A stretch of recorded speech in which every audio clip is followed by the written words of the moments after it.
We just watched Starship Troopers. What'd you think? I love it. 10 out of 10. Classic military sci-fi.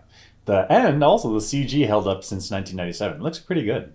Um, it's an interesting movie of it's like a fascist government, bad, but they're functional. So it's like it's not just evil. There's like goods and bads, pros and cons. The highlight is that there's always a hot war. Anytime you have a war, there's a hot war where people have guns, they're shooting each other. There's also like a tech war behind the scenes where there's intel and people are trying to figure out stuff and upgrade tech. So super cool that this was featured in this film.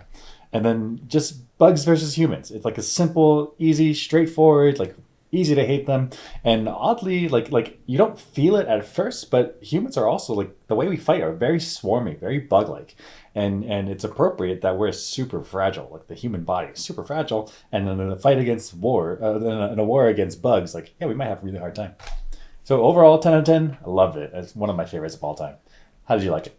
So I give it an 8 out of 10. And so I really, really like this movie. One of Paul Verhoeven's movies from the 90s when he was on an absolute tear, making these kind of comedic, kind of actiony, but with this hidden meaning, these action movies.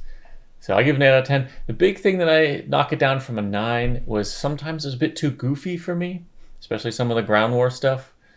I couldn't tell if that was just the 90s or if it was intentionally goofy. So that kind of took me out of it sometimes. So that's why I knocked it down from 9 out of 10. But other than that, fantastic movie.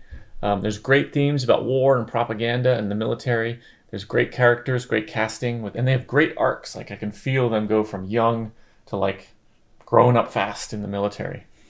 Um, I do like that there was no real resolution to the bug threat. It's kind of left open. Kind of like, what are we doing with this war? Like, how's this going to end? We don't know.